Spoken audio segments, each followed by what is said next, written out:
इंकलाब जिंदाबाद, इंकलाब जिंदाबाद। साथियों, किसान भाइयों, जैसा कि आप लोगों को पता होगा कि आज का जो दिन तय किया गया था 5 जून को 12 बजे से विभिन्न समस्याओं को, जन समस्याओं को लेकर के धरना प्रदर्शन किया जाएगा और राष्ट्रपति महोदया जी को उप जिलाधिकारी के माध्यम से एक ज्ञापन सौंपा जाएगा। साथियों, अभी हाल में ही NCR, नोएडा और हरियाणा के अंदर तमाम मजदूरों ने कंपनियों के खिलाफ जो 4 श्रमिक संहिता कोड लाया गया है, 44 श्रमिक कानूनों को खत्म करके 4 कोड बिल में बदल दिया गया, उसको लेकर के प्रदर्शन चल रहा था नोएडा में, NCR के अंदर, कंपनियों के अंदर।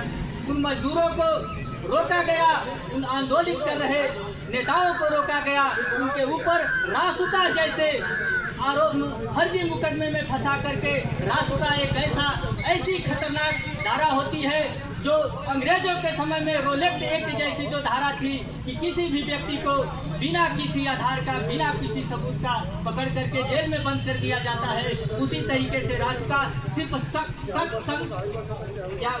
शंका के आधार पर उसको कि इस व्यक्ति ने इस तरीके से कर सकता है, इसको आधार बना करके उसके ऊपर मुकदमा किया जा रहा है। जब से यह सरकार आई है 2014 से ही तमाम जन विरोधी नीतियों को ला करके किसानों की जमीनों को कारपोरेट करने के लिए 3 नए कानून, काले कानून लाए, जिसको 13 महीना तक दिल्ली, हरियाणा और तमाम दिल्ली के बॉर्डरों पे किसानों ने 13 महीने तक अपने आंदोलन किए और उस आंदोलन के दौरान 750 से ऊपर किसानों ने अपनी शहादत दी। यह सरकार, मोदी की सरकार, धोखा दे करके धोखापूर्वक टीवी के सामने आते हैं और बोलते हैं कि मैं किसानों की सारी समस्याओं को वापस लूँगा, MSP की जो कानूनी गारंटी कानूनी है उसको मैं लागू करूंगा, लेकिन आज तक किसानों के फसलों के ऊपर MSP लागू नहीं किया गया।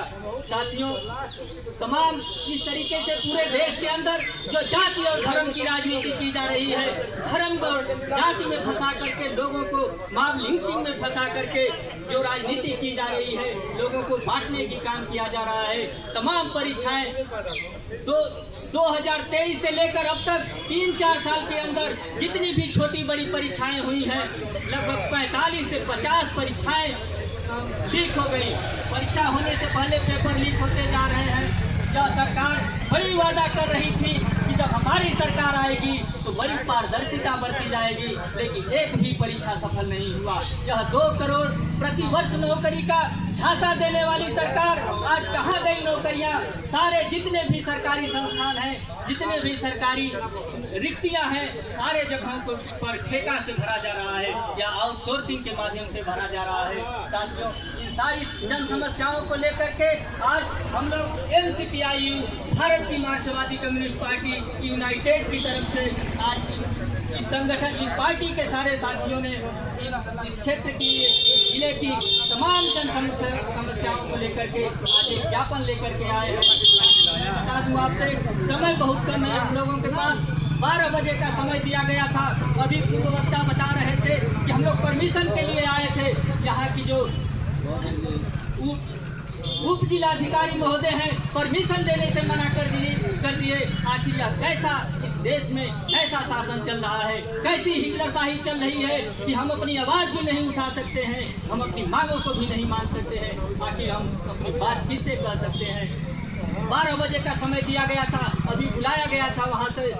एक तरह से धमकी, किस तरीके से प्यारे धमकी ही कहा जाए कि धमकी की तरह से बात करके कि क्या करने आए हैं आप लोग, परमिशन है कि नहीं। हमने कहा कि सर, हम तो आवेदन प्रार्थना पत्र लेकर के आए थे आपके यहाँ, आपने परमिशन नहीं दिया। कह रहे हैं कि जल्दी से आप लोग ज्ञापन दे करके जाइए। साथियों, घबराने की जरूरत नहीं है। इस जनता की आवाज़ को नहीं दबाया जा सकता है, चाहे नौकरशाही कितना हो, अपना बल लगा ले, इस जनता की आवाज़ को नहीं दबाया जा सकता है। मैं साथियों से आग्रह करूंगा कि जो भी साथी यहाँ पर हमारे बीच में, बहुत से साथी हैं, मैं सबसे अपनी बातें नहीं रखवा सकता हूँ। कुछ जो मुख्य साथी हैं उनसे आग्रह करूँगा कि कम समय लेकर के अपनी बात रखेंगे और यहाँ से 12:30 बजे सभी साथी चलेंगे जुलूस के साथ वहाँ पर। और उपराष्ट्रपति, उप जिलाधिकारी उप जिलाधिकारी महोदय जी को ज्ञापन सौंपा जाएगा। इसी वक्ता के क्रम में मैं सबसे पहले डॉक्टर ओम प्रकाश कुशवाहा जी से चाहूँगा कि कम समय में अपनी बात को रखेंगे। डॉक्टर ओम प्रकाश कुशवाहा।